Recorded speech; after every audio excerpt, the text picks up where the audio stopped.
والسلام على سيد الأنبياء والمرسلين أما بعد فقد قال الله تبارك وتعالى في القرآن الكريم أعوذ بالله من الشيطان الرجيم بسم الله الرحمن الرحيم وما أرسلناك إلا رحمة للعالمين قال رسول الله صلى الله عليه وسلم يا أيها الناس إنما أنا رحمة مهداة صدق الله العظيم وصدق رسوله النبي الكريم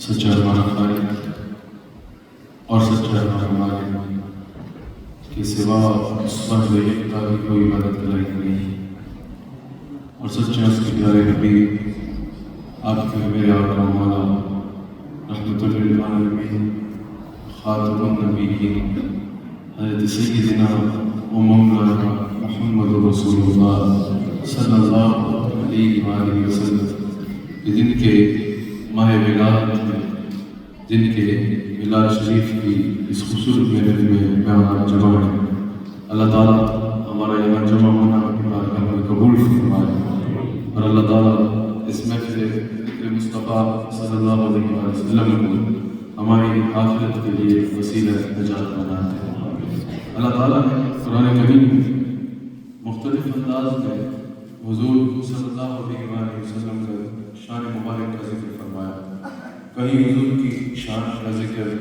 حضور کے مقام کا ذکر حضور کی نبوت و رسالت کا ذکر حضور علیہ السلام کی عظمتوں کا ذکر کہیں حضور کی ولادت کا ذکر میلاد کا ذکر کہیں آقا علیہ السلام کی بعثت کا ذکر کہیں حضور کی صورت کا ذکر کہیں حضور کی سیرت کا ذکر کہیں حضور کے خلق کا ذکر کہیں حضور کے خلق کا ذکر اللہ کریم حضور علیہ السلام کا ہر اعتبار سے قرآن کریم میں ذکر فرماتا ہے یعنی کہیں حضور کے خلق کو عظیم کہتا ہے کہیں حضور کے خلق کو جمیل کہتا ہے اللہ تعالیٰ نے جا بجا قرآن میں ہمارے آقا صلی اللہ علیہ وسلم کا ذکر فرمایا لیکن جو مقام میں نے تلاوت کیا کیونکہ میلاد شریف کی محفل ہے حضور صلی اللہ علیہ وسلم کے میلاد مبارک کے مہینے کا آغاز ہو چکا ہے آج ربیع الاول کی پہلی تاریخ ہے آقا علیہ السلام کے 1500 ماہ ولادت کا الحمدللہ ہم استقبال کر رہے ہیں اور اس پر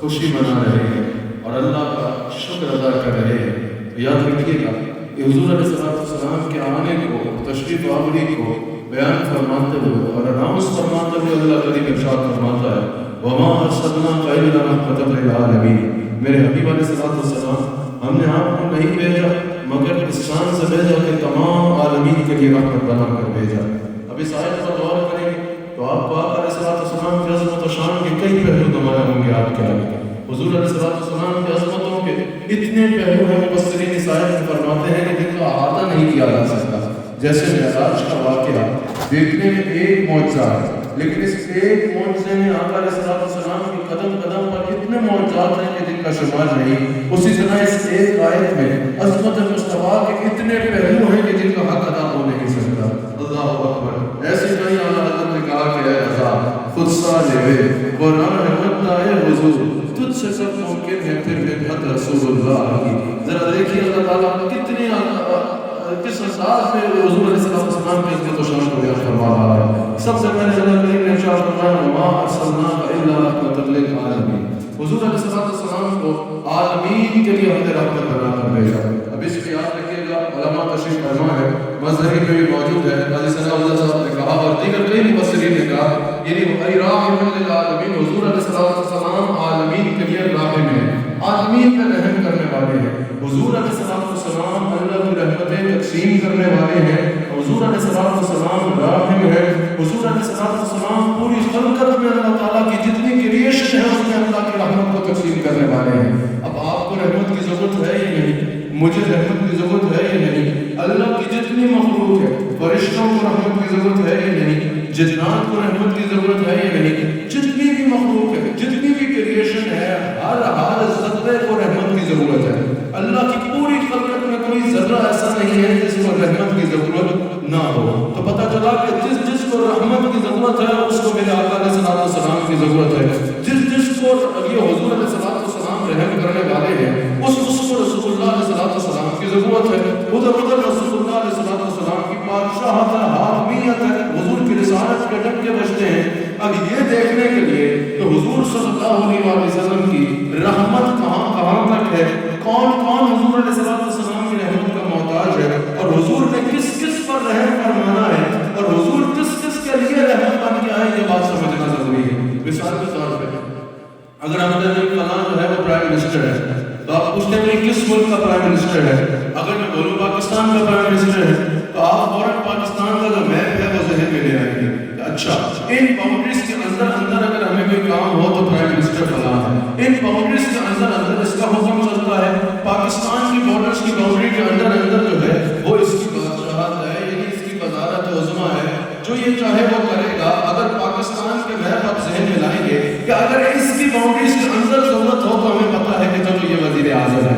اب اگر ہم کہیں کہ وہ بلا تمثیل اگر ہم کہیں کہ حضور علیہ السلام راحم ہے، رحمت للعالمین ہے، تو آپ پوچھیں کبھی حضور علیہ السلام کس کس کے لیے رحمت ہے بتاؤ تاکہ ہم ذہن میں لے آئیں. اچھا اس پر رحمت کی ضرورت ہوئی تو حضور فرمائیں گے. اس تک اللہ کی رحمت کے خزانے حضور پہنچائیں گے. ہمیں بتاؤ کس کے لیے رحمت ہے تاکہ ہم ذہن میں لے آئیں. اچھا اتنے دور میں، اتنے ٹائم میں، یا اتنے معاملات میں، اتنی چیزوں میں اگر رحمت چاہیے ہو تو حضور کی طرف دیکھنا ہوگا. اب اس کے لیے اللہ نے فرمایا رحمت للعالمین، عالمین کے لیے رحمت ہے. اب آپ کوشچن کریں کہ بھئی عالمین میں کون سا ملک آتا ہے، عالمین میں کون سا ٹائم آتا ہے، عالمین میں کون سا شہر آتا ہے. ہمیں بتائیے تاکہ ہم یہ ذہن میں لے آئیں کہ اگر ان ٹائم میں یا ان علاقوں میں ضرورت ہو یا ان اسپیسیفک چیزوں میں ضرورت ہو تو حضور سے رحمت مانگی جائے. اللہ نے فرمایا الحمدللہ رب العالمین. اب عالمین کو سمجھنا ہوگا کہ یہاں پر رحمت للعالمین کے لیے عالمین کا کیا وسعت ہے اور عالمین کو کیسے سمجھا جائے. تو قرآن کی آیت کو دیکھنا ہوگا الحمدللہ رب العالمین. اللہ تعالیٰ نے فرمایا تمام تعریفیں اس اللہ کے لیے جو عالمین کا رب ہے، عالمین کو پالنے والا ہے، رب العالمین ہے. اب یہاں جہاں اللہ کی بزرگی بیان ہو رہی ہے، جہاں اللہ کی شان بیان ہو رہی ہے، جہاں اللہ کی بزرگی بیان ہو رہی ہے، اللہ کا رب ہونا بیان ہو رہا ہے، وہی یہاں پر عالمین میں کیا کیا آتا ہے یہ بھی پتہ چل رہا ہے. اللہ نے جب فرمایا الحمدللہ رب العالمین تو پتہ چلا کہ جیسے کوئی ذرہ اللہ کی ربوبیت سے باہر نہیں ہے، ہر ذرہ عالمین میں شامل ہے. جس ذرے کا اللہ رب ہے وہ ذرہ عالمین میں شامل ہے. الحمدللہ رب العالمین سے پتہ چلا جس دور کا اللہ رب ہے، جیسے ہر دور کا رب ایک ہے اللہ ہے، تو پتہ چلا کہ ہر دور عالمین میں شامل ہے. جس کائنات میں اس جگہ پر رب اللہ ہے وہ جگہ عالمین میں شامل ہے. تو جیسا کہ ہر مقام کا رب اللہ ہے، ہر جگہ عالمین میں شامل ہے. الحمدللہ رب العالمین نے بتا دیا کہ اللہ کی جتنی کریشن ہے وہ سب عالمین میں شامل ہے. ہر ٹائم بھی عالمین میں آتا ہے، ہر جگہ بھی عالمین میں آتی ہے، ہر قوم بھی عالمین میں آتے ہیں. یعنی آسمان والے بھی عالمین میں ہیں، زمین والے بھی عالمین میں ہیں. ایک عالم ہے جو علماء نے کہا 18,000 کے قریب عالمین ہے. یہ جتنے بھی ہیں اللہ کی جتنی کریشن ہے الحمدللہ رب العالمین سے پتہ چلا نا کہ وہ عالمین میں شامل ہے. یہ بات آپ سمجھ گئے کہ اللہ کی جتنی کریشن ہے وہ جو جگہ ہو یا جو ٹائم ہو وہ سب کے سب عالمین میں شامل ہے. جب الحمدللہ رب العالمین سے لوگوں نے سمجھ لیا نا کہ عالمین کا مطلب کیا ہے، اللہ کی کریشن کا ذرہ عالمین میں شامل ہے، ہر ٹائم بھی عالمین میں ہے، ہر پلیس بھی عالمین میں ہے. جب لوگوں نے عالمین کی وسعت کو سمجھ لیا پھر اللہ نے فرمایا اب سنو یہ کون آ رہا ہے، وما ارسلناک الا رحمۃ للعالمین. میں رب العالمین ہوں تو یہ رحمت للعالمین ہے. جیسا کوئی ذرہ میری ربوبیت سے باہر نہیں ہے، میری عطا سے ہر ذرے کے لیے رحمت مصطفیٰ ہے. جہاں جہاں میری خدائی ہے وہاں حبیب کی وزارت مصطفیٰ ہے.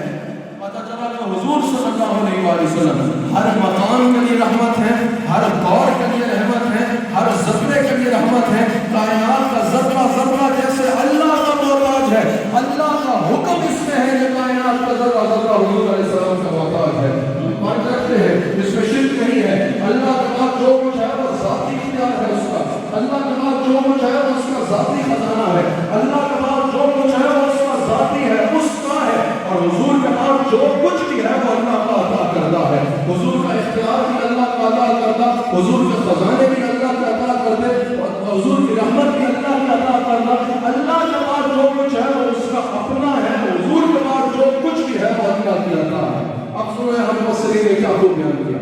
علامہ اسماعیل حنفی کہتے ہیں، علامہ اسماعیل حنفی کو بیان میں کہتے ہیں کہ یہاں پر اللہ تعالیٰ نے حضور علیہ السلام کی شان بیان فرماتے ہوئے فرمایا رحمت للعالمین، رحمت للعالمین، کہا کہ اللہ تعالیٰ نے جب اور بھی انبیاء کا ذکر کرنا ہے، تمام انبیاء کا احترام کرنا ہم پر لازم ہے۔ حضور علیہ السلام کا آخری نبی ہے، حضور سے پہلے جتنے انبیاء ہیں، حضرت آدم علیہ السلام سے لے کر حضرت عیسیٰ علیہ السلام تک، سب کا ادب کرنا بھی ہم پر لازم ہے، سب کی عزت کرنا بھی ہم پر لازم ہے، سب کا احترام کرنا بھی ہم پر لازم ہے۔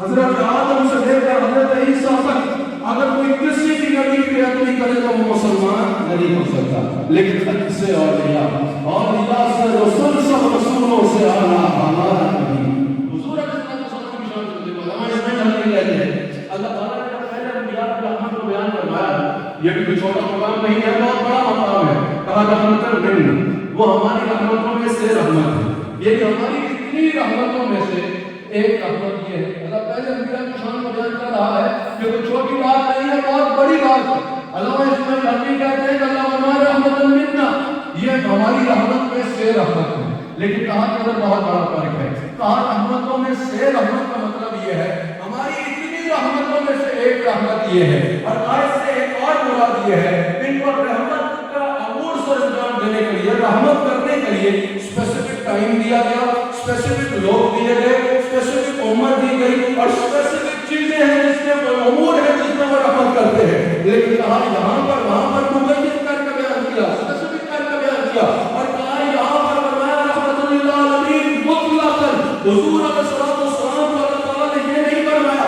کہ آپ ہماری رحمتوں میں سے رحمت ہے، یہ نہیں فرمایا کہ آپ ہماری رحمتوں میں سے حصہ لے کے آئے ہیں، یہ نہیں فرمایا کہ جن پر رحمت کرتی ہے ہم کے مخصوص امت لے کے آئے ہیں، یہ نہیں کہنا کہ جتنے ٹائم کے لیے رحمت کرتی ہے اس کے لیے اسپیسیفک ٹائم لے کے آئے ہیں۔ کہا وما ارسلناک الا رحمۃ للعالمین، میرے حبیب تم ہر ایک کے لیے رحمت ہو، ہر دور کے لیے رحمت ہو، ہر معاملے میں رحمت ہو، یعنی جس کو اللہ عطا کرے گا اپنی رحمت کو اس کا مصطفیٰ سے عطا کرے گا۔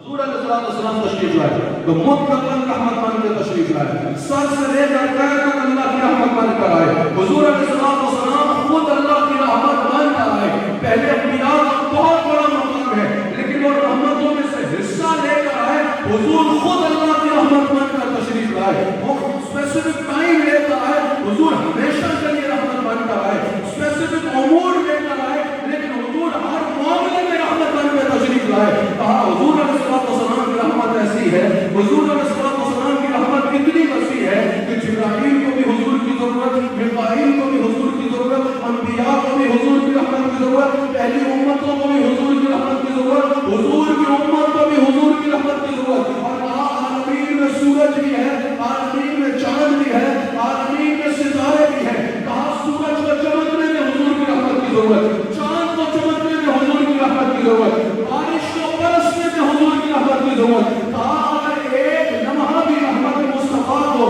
عالمین سے الگ کر دیا جائے تو نفس کائنات رک جائے۔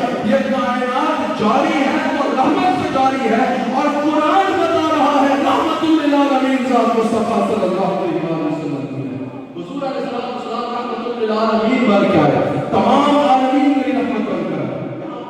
حضور علیہ السلام کی شان بیان کرتے ہوئے امام غزالی بڑی خوبصورت بات ہے۔ امام غزالی رحمہ اللہ کہتے ہیں اللہ رحمان ہے، بتاؤ اللہ رحمان ہے، اللہ کتنا کریم ہے، اللہ کتنا ستار ہے، گناہوں میں پردے ڈالنے والا ہے، کتنا رحمان ہے، رحم کرنے والا ہے، کتنا کریم ہے، کرم کرنے والا ہے۔ بتاؤ اللہ کے کریم ہونے میں سب کا اعتماد ہے، اللہ کریم، الحمدللہ ہمارا رب کتنا کریم۔ حضور علیہ السلام کی بارگاہ حضرت ابو ہریرہ رضی اللہ عنہ علی ایک آقی حضرت اور عرض کی کہ یا رسول اللہ صلی اللہ علیہ وسلم کی قیامت کے دن انصاف کس پہ لینا؟ حضور نے فرمایا اللہ۔ یا رسول اللہ پھر فرمائیے قیامت کے دن انصاف کون لے گا؟ حضور نے فرمایا اللہ۔ یا رسول اللہ پھر بتائیے گا قیامت کے دن انصاف کون لے گا؟ حضور نے فرمایا اللہ۔ حضرت ابو ہریرہ کہتے ہیں اللہ یا رسول اللہ اگر اللہ حساب لے گا تو میں بخشا جاؤں گا، بخشا جاؤں گا، بخشا جاؤں گا۔ کہتے ہیں جہاں تک اس کا سانس کا ہو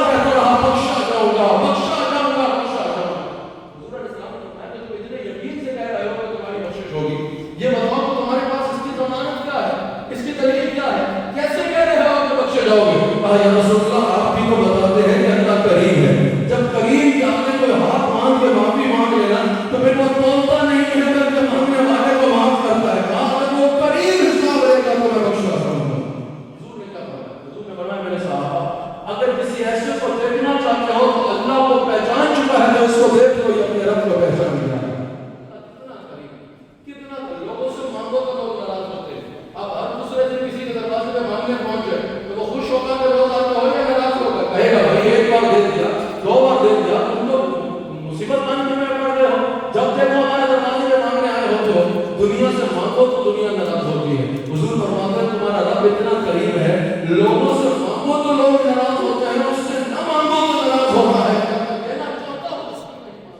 حضور فرماتا ہے خود سے مانگو، ہاتھ تو پھیلاؤ، میرے آگے جھولی پھیلا جب دیکھو مانگنا تمہارا کام ہے، عطا کرنا میرا کام. کتنا قریب رب ہے ہمارا. لیکن یاد رکھیے امام غزالی فرماتے ہیں رب العالمین نے ہمیں رسول بھی بہت دیا تو رحمت للعالمین ہے. کہا اللہ رحمان ہے، اللہ رحیم ہے، اللہ کریم ہے، لیکن اللہ کی رحمت میں رقت نہیں ہے. اللہ رقت سے پاک ہے، اللہ کی رحمت میں رقت نہیں ہے. اللہ روتا نہیں ہے، اللہ غمزدہ نہیں ہوتا، اللہ تڑپتا نہیں ہے، اللہ پریشان نہیں ہوتا، اللہ تعالیٰ کسی کے لیے بے چین نہیں ہوتا. یہ چیزیں رقت کی طرف میں آتی ہیں. اللہ رقت سے پاک ہے، نہ وہ روتا ہے، نہ وہ تڑپتا ہے، نہ وہ بے چین ہوتا ہے، نہ وہ غمزدہ ہوتا ہے. ان چیزوں سے پاک ہے وہ، سبحان اللہ. اس کی بڑی شان ہے، وہ بے نیاز ہے. کہا اللہ قریب ہے لیکن اللہ کی رحمت میں رقت نہیں ہے. وہ روتا نہیں ہے، تڑپتا نہیں ہے، غمزدہ نہیں ہوتا، پریشان نہیں ہوتا. کہا امام غزالی فرماتے ہیں حضور کی جو ہم پر رحمت ہے اس میں شفقت اور مہربانی کی انتہا یہ ہے کہ حضور کی ہمارے ساتھ جو محبت اور رحمت ہے اس میں رقت ہے. جیسے باپ بیٹے کو تکلیف میں دیکھے تو تڑپ کے رو جاتا ہے، حضور اپنی امتی کسی کو بھی تکلیف میں دیکھے تو تڑپ کر رو کے اللہ کو حضور اس کے لیے دعا کرتے ہیں. حضور کی آپ کا جو رحمت ہے اس میں رقت ہے. حضور علیہ السلام کا ہم سے اتنی رحمت ہے، اس رحمت میں رقت ہے.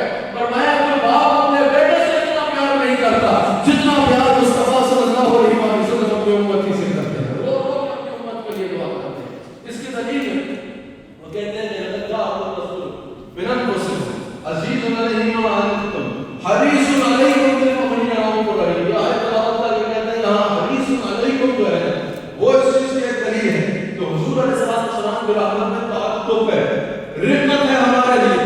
حضور علیہ السلام جب ہمارے لیے رحمت میں وہ جو ایک بے چینی ہوتی ہے نا کہ میں اپنے غلام کی جھولی بھر کے چھوڑوں گا، اس بات پر رئیس کیا کہتے ہیں اپنے غلام کی جھولی کو بھرنا. اس سے پتہ چلا کہ آقا علیہ السلام کی رحمت میں تعلق ہے. مفسرین نے کہا تعلق کا معنی کیا ہے؟ یعنی آقا علیہ السلام اس چیز کا انتظار نہیں کرتے کہ کوئی میرا غلام ہو تکلیف میں پڑے، مصیبت میں پڑے، پھر میرے آگے جھولی پھیلائے، پھر میرے سے بھیک مانگے، پھر اور مانگے، پھر اور مانگے، پھر اور مانگے، پھر میں اس کو عطا کروں. کہا یہ حضور کی شان نہیں ہے. کیا حضور اپنے غلاموں پہ نظر رکھتے ہیں؟ میرے غلام کو مانگنے کی ضرورت نہ پڑے، پھر مانگے اپنے غلاموں کی جھولی بھرتے ہیں. اس کی دلیل کیا ہے؟ اس کی سب سے بڑی دلیل حضور کا قبر میں آنا ہے. حضور علیہ السلام اپنے غلام کو تکلیف میں دیکھے تو اس کے فریاد کرنے سے پہلے اور بلانے سے پہلے اس کی مدد میں پہنچتے ہیں. اس کی سب سے بڑی دلیل یہ ہے کہ آقا علیہ السلام نے اپنے غلاموں کی قبر میں آنا ہے. وہ کیا کہا کہ جب غلام قبر میں جائے گا، قبر میں تم نے بھی جانا ہے، میں نے بھی جانا ہے، خوش نصیب ہے وہ ہم نے اس کی تیاری کریں.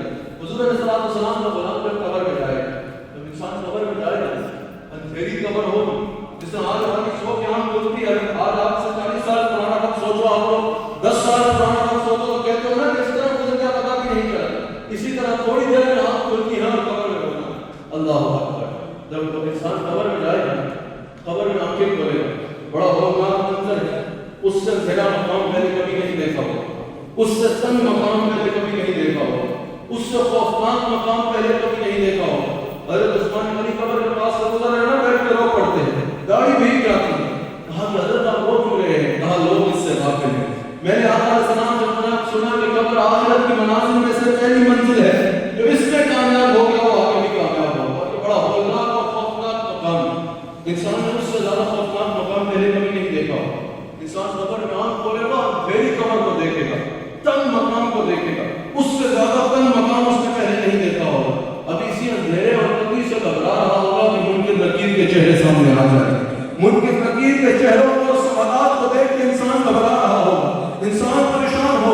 انسان بھی اسی گھبراہٹ میں ہوگا. حضور کا غلام ابھی پریشان ہوگا کہ میں کہاں آ گیا. اتنے میں دیکھے گا کہ قبر میں ایک چہرہ چمکا رہا ہے اور چمکاتے چہرے کو دیکھے گا اور کہے گا یہ تو میرے حضور کا چہرہ ہے.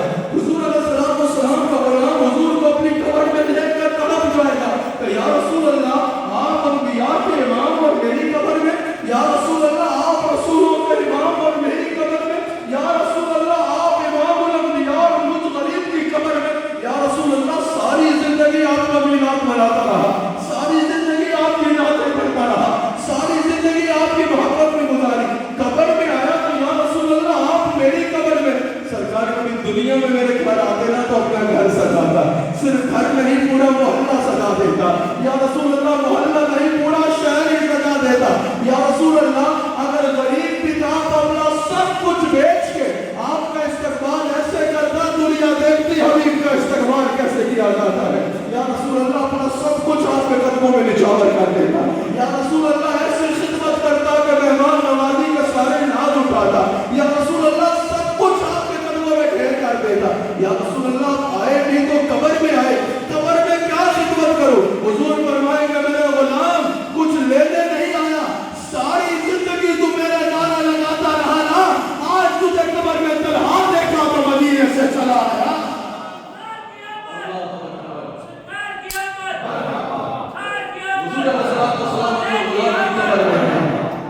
قبر میں سرکار آئے تو میں قدموں پہ گروں. قبر میں سرکار آئے تو میں قدموں پہ گروں. کر فرشتے بھی اٹھائے تو میں ان سے یوں کہوں. ذرا منظر دیکھو کیا ہے. آج تم حضور کا استقبال کر رہے ہیں, یہاں اکٹھے ہو نا, حضور کے ماہ ولادت کے استقبال کے لیے اکٹھے ہو. سوچو کہ قبر میں حضور آئیں گے تو کیا ہوگا. قبر میں سرکار آئے تو میں قدموں پہ گروں. کر فرشتے بھی اٹھائے تو میں ان سے یوں کہوں کہ اب تو پائے ناز سے فرشتوں کیوں تو, اب تو پائے ناز سے اے فرشتوں. دعا کرو نا ایسا ہوتا ہے سب کا ہو. قبر میں سرکار آئے تو میں قدموں پہ گروں. جب قبر میں سرکار آئے تو میں قدموں پہ گروں. کر فرشتے بھی اٹھائے تو میں ان سے یوں کہوں کہ اب تو پائے ناز سے اے فرشتوں کیوں تو. ارے مر کے پہنچا ہوں یہاں اس دلربا کے واسطے, مر کے پہنچا ہوں یہاں اس دلربا کے واسطے. یہاں پر مفسرین نے کہا, بڑی جلدی سے میری آخری باتوں کو سنیے. مذہبی میں کافی ذرا اللہ پانی پتی کہتے ہیں. اللہ تعالیٰ نے فرمایا رحمت للعالمین, کہا یہاں ضمیر ہے یہ منصوب آیا ہے. اگر یہ اس کو اس طرح لیا جائے تو پھر یہ مقول لہو کے لیے ہے, اور اگر یہ مقول لہو ہے تو اس سے مراد یہ ہے اے میرے حبیب علیہ السلام ہم نے تمام جہانوں کو آپ کی رحمت سے آپ کی رحمت کو تمام جہانوں کو آپ کی رحمت کا محتاج کر دیا ہے. آپ ہماری رحمت کا تمام جہانوں کے لیے وسیلہ ہے. جس کو ہماری رحمت چاہیے اس کے لیے وسیلہ آپ ہے. اگر آج کی کہے کہ حضور کا وسیلہ جائز ہے یا نہیں, حضور کا وسیلہ ملتا ہے یا نہیں, حضور کا وسیلہ ٹھیک ہے یا نہیں, قاضی ثناء اللہ پانی بندی کہتے ہیں مقبول لہو ہے. اور اس سے مراد یہ ہے کہ ہماری رحمت جس کو چاہیے میرے حبیب علیہ السلام اس کے لیے وسیلہ آپ کی ذات ہے. صرف انسانوں کے لیے نہیں, فرشتوں کے لیے بھی وسیلہ حضور, انبیاء کے لیے بھی وسیلہ حضور, ملائکہ کا وسیلہ حضور, انسانوں کا وسیلہ حضور, جنات کا وسیلہ حضور. اور اس سے یہ بھی پتہ چل رہا ہے حضور کائنات کے لیے علت غیب ہے جو خود حضور علیہ السلام فرما رہے ہیں کہ کائنات صرف قائم میرے وسیلے سے نہیں ہے, کائنات بڑی میرے وسیلے سے ہے. جو اللہ نے الافلاک، میرے حبیب علیہ الصلوۃ والسلام آپ نہ ہوتے تو افلاک نہ بناتا، لولا لما خلقت الدنیا میں بھی موجود ہے، حبیب آپ نہ ہوتے تو دنیا نہ بناتا. روح القنز تفسیر کبیر میں بھی موجود ہے اور روح المعانی میں بھی موجود ہے، لولا لما خلقت الافلاک، حبیب آپ نہ ہوتے تو آسمان نہ بناتا، لولا لما خلقت الکائنات، روح البیان میں موجود ہے، حبیب آپ کو نہ بناتا تو کائنات کو نہ بناتا. کہا حضور کی رحمت یہ ہے، کائنات بنی بھی تو مصطفیٰ کی رحمت سے بنی اور چل بھی رہی ہے تو مصطفیٰ کی رحمت سے چل رہی ہے.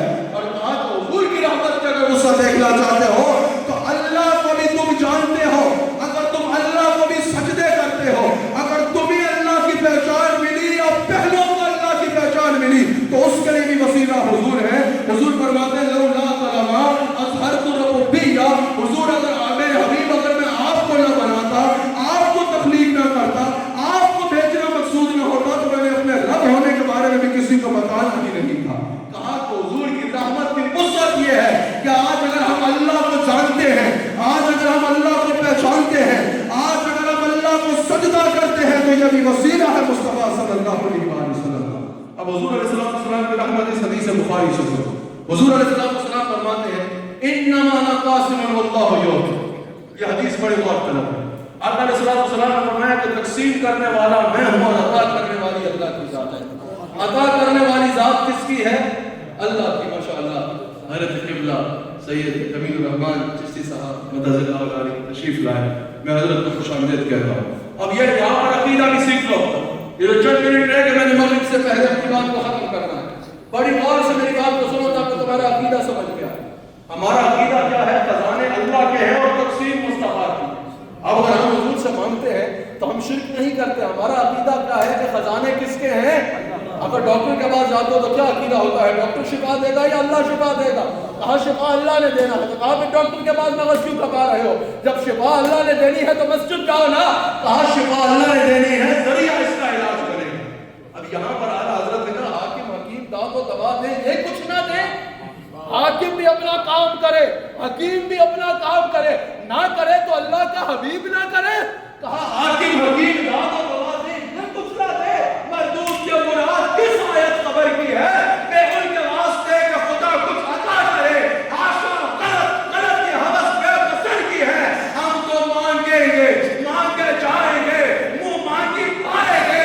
سرکار میں نہ لا ہے نہ حاجت اگر کی ہے، منگتا کہا کچھ صحیح داتا کی دیر کی، دوری قبول و عرض میں بس ہاتھ بھر کی ہے. یا رسول اللہ میرے یہ چھوٹے چھوٹے کام کیا ہے؟ قسمت میں لاکھ پیج، 100 تج، 1000 بل، یہ ساری گدی تیری سیدھی نظر کی ہے. مومن ہوں، مومنوں پہ رؤوف الرحیم ہو، سائل ہوں سائلوں کو خوشی لال ہر کی ہے.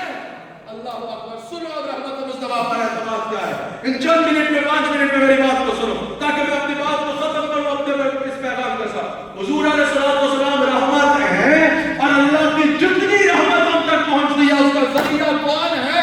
مصطفیٰ صلی اللہ علیہ وسلم. حضور فرماتے ہیں انما انا قاسم واللہ یعطی. یہ بخاری کی حدیث ہے. اگر حضور صرف یہ فرماتے ہیں نا انا قاسم واللہ یعطی، اللہ یعطی وانا قاسم بھی ہے تو اس سے یہ مراد ہے کہ دینے والا اللہ ہے اور تقسیم کرنے والا میں ہوں. یہاں ممکن ہے کہ کہہ دیتا کہ حضور تقسیم کرتے ہیں تو اس میں کون سی بڑی بات ہے؟ اور بھی نیک آدمی تقسیم کر سکتے ہیں، صالحین تقسیم کر سکتے ہیں، اور بھی تقسیم کرنے والے ہو سکتے ہیں. حضور نے فرمایا انما انا قاسم. یہ انما جو ہے نا یہ کلمہ حصر ہے. اگر کوئی مجھ سے پوچھے، اگر کوئی کہتا کہ جب یہ لوگ آ جائیں گے تو کیا، تو کوئی اعلان کرتا ہے کہ غلام مصطفیٰ نعت پڑھیں گے، تو سوال کرنے والا کر سکتا تھا کہ اور کون کون پڑھے گا. لیکن اگر یہ اعلان کرتا ہے کہ جب وہ آ جائے گا تو صرف غلام مصطفیٰ نعت پڑھے گا، تو جب صرف کہہ دیا جائے گا، اونلی کہہ دیا جائے گا تو یہ کلمہ حصر ہوگا. اس کے بعد یہ پوچھنے کی ضرورت نہیں ہوگی کہ اور کون پڑھے گا. اگر کوئی پوچھے گا اور کون پڑھے گا تو دیکھیے کہ میں چڑ کے پوچھیں گے. سنا نہیں کہ صرف غلام مصطفیٰ پڑھے گا، تو جب صرف کہہ دیا جائے نا یا اونلی کہہ دیا جائے تو اسی طرح انما کلمہ حصر ہے. جس طرح ہم انگلش میں اونلی کہتے ہیں یا اردو میں صرف کہتے ہیں، اس سے پتا چلتا ہے صرف یہ نہیں کہ اس کی یہ شان ہے بلکہ اس کے علاوہ کسی کی یہ شان نہیں ہے. حضور فرماتے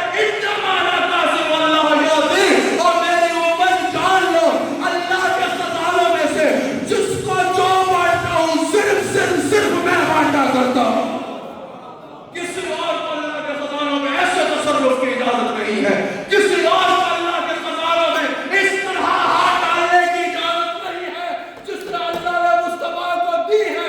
میرے حبیب جب چاہو جسے چاہو جو چاہو جتنا دے دو نہ کوئی تم سے پوچھے گا نہ تمہیں کوئی روکے گا.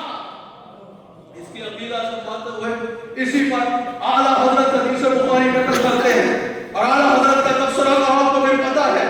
امام کا جو تبصرہ ہے پھر وہ تبصروں میں بھی ایمان کی حیثیت رکھتا ہے جیسے کلام کے لیے کہا جاتا ہے. اعلیٰ حضرت حدیث بخاری نقل حضور علیہ السلام نے ارشاد فرمایا بخاری کی حدیث ہے کہ اللہ نے مجھے زمین کے تمام خزانوں کی چابیاں دی. اعلیٰ حضرت کا مسئلہ ہی حل ہو گیا. اب شرک کی کہانی نہیں رہی. حضور نے بتا دیا کہ خزانے بھی اللہ کے, ان کا مالک حقیقی بھی اللہ, وہ سارے خزانے پہ لوگ بھی اللہ کا کرتے ہیں لیکن اللہ نے مجھے چابی عطا کی ہے. پتہ چلا کہ خزانے بھی اللہ کے ہیں جب حضور سے مانگتے ہیں ہم, ان کا مالک حقیقی بھی اللہ ہے لیکن بانٹنے والا اللہ نے حضور کو بنایا ہے. اعلیٰ حضرت کہتے ہیں اللہ حضور نے یہ نہیں فرمایا کہ مجھے نعمت کی چابی دی یا رحمت کی چابی دی. اللہ حضور نے فرمایا کہ اللہ نے مجھے اپنے خزانوں کی چابی دی. اعلیٰ حضرت کہتے ہیں اس میں نعمت بھی ہے, رحمت بھی ہے, اولاد بھی ہے, رزق بھی ہے, جنت بھی ہے. اعلیٰ حضرت کہتے ہیں اب اللہ کے خزانے سے کچھ بھی چاہیے ہو, اگر اس عقیدے سے حضور سے مانگو گے کہ حضور کو بانٹنے والا بنانے والا اللہ ہے تو یہ شرک نہیں ہوگا بلکہ یہ عین حضور کے فرمان کے مطابق ہوگا.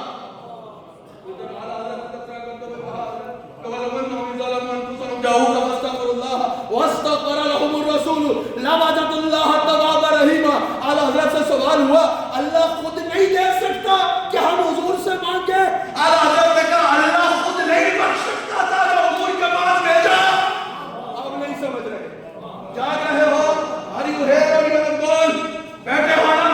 اللہ تبارک اگر حضور سے مانگنا ہے جب خزانے اللہ کے ہیں تو اللہ خود نہیں دے سکتا جو ہم حضور سے مانگے. اعلیٰ حضرت نے کہا وَلَوْ إِذْ ظَلَمُوا أَنفُسَهُمْ جَاءُوكَ فَاسْتَغْفَرُوا اللَّهَ وَاسْتَغْفَرَ لَهُمُ الرَّسُولُ لَوَجَدُوا اللَّهَ تَوَّابًا رَحِيمًا. اس آیت کو پڑھو. اللہ نے فرمایا جب اپنی جانوں میں ظلم کر بیٹھو میرے حبیب کی بارگاہ میں چلے جاؤ. جب میرے حبیب کی بارگاہ میں جاؤ وہاں جا کے مجھے اللہ سے معافی مانگو, اور جب وہاں جا کے مجھے اللہ سے معافی مانگو تو پھر کیا ہو وَاسْتَغْفَرَ لَهُمُ الرَّسُولُ. رسول تمہاری سفارش کرے. جب رسول سفارش کرے گے پھر لَوَجَدُوا اللَّهَ تَوَّابًا رَحِيمًا, پھر تم مجھے پاؤ گے توبہ قبول کرنے والا اور رحم کرنے والا. اعلیٰ حضرت کہتے ہیں اللہ خود نہیں بخش سکتا کہ کہنا حضور سفارش کرے تو بخشوں گا. کہا بالکل بخش سکتا ہے. کہا پھر حضور کے پاس کیوں بھیجا؟ کہا اس کی مرضی.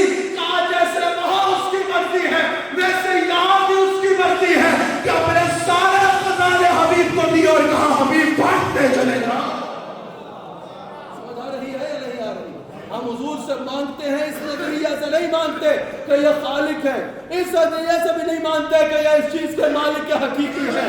خالق بھی اللہ, مالک حقیقی بھی اللہ, لیکن اللہ نے یہ فیصلہ کیا ہے میں جس کو دوں گا دروازہ مصطفیٰ سے دوں گا. اللہ اکبر. اسی آیت پر ایک جملہ کہنے کی اجازت چاہتا ہوں. اللہ نے حضور کی رحمت کو بیان بھی کیسے کیا کہ بلا علیہ وسلم وَلَوْ أَنَّهُمْ ظَلَمُوا أَنفُسَهُمْ جَاءُوكَ فَاسْتَغْفَرُوا اللَّهَ وَاسْتَغْفَرَ لَهُمُ الرَّسُولُ. جب رسول سفارش کریں گے تو پھر یہ نہیں کہا ہو پھر دیکھیں گے, پھر لام تاکید کریے لازمی I promise you ضرور پاؤ گے مجھے کیا تواب الرحیم, توبہ کو قبول کرنے والا نہایت رحیم. حضرت اگر اس کا تھوڑا سا دیکھا ہے, اگر ہم سورہ اذا جاء نصر اللہ الفتح کی تلاوت کیجئے, اذا جاء نصر اللہ والفتح ورأيت الناس يدخلون في دين الله أفواجا اب سنو فسبح بحمد ربك واستغفر, اور اللہ کی بارگاہ میں توبہ کرو, استغفار کرو, اس کے حمد بیان کرو, تسبیح کرو. یہ اللہ پھر کیا ہو انہم کان غفارا. سمجھ آئے؟ بخشنے والا. وعدہ نہیں کیا آپ بخشنا چاہا تو بخشوں گا, نہیں بخشنا چاہا تو کسی کا زور نہیں ہے. اللہ اکبر. وہاں پر کہا انہم کان غفارا, تم یہ کام کرو بخشنا ہو چاہا تو بخش دوں گا. یا اللہ اگر حبیب کے پاس گئے, کہا حبیب کے پاس گئے واستغفر له الرسول. ایک تو وہاں کا انہ کان توابا, یہاں لوجدوا اللہ توابا رحیما. پہلے وہ ڈبل کیا, تواب بھی پاؤ گے رحیم بھی پاؤ گے. پھر کہا توبہ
You should be keeping good manners with everyone. You should be the ambassador of Islam. You are representing, especially in this country, you live in non-Muslim country. Over here, you are representing Islam and you are representing the teachings of Muhammad Rasulullah sallallahu alaihi wasallam. You should not harm anyone. You should not harm any non-Muslim. You should not disrespect any non-Muslim. You should not harm any person in the world. You should be helpful to others. You should be showing good gesture and good manners from other people, whether he is a non-Muslim. If he is your neighbor, so you should remember, Sahabi asked from Rasulullah sallallahu alaihi wasallam that, Ya Rasulullah sallallahu alaihi wasallam, how can I be a good human being? Rasulullah sallallahu alaihi wasallam said that you will be a good human being when your neighbor will say that you are a good human being. Your neighbor will not only say you are a good human being because of your salah, because of your fasting, because of your beard or because of your turban. Your neighbor will say you are a good human being because of your gesture. Your neighbor will say you are a good human being because of your good manners. Your neighbor will say you are a good human being when you will be helpful for others. Remember, keep good gesture with non-Muslims also and with Muslims also, and prove that you are the follower of the personality who is the merciful Lord of the creation and who has the best character and best manners in the world. Alhamdulillah.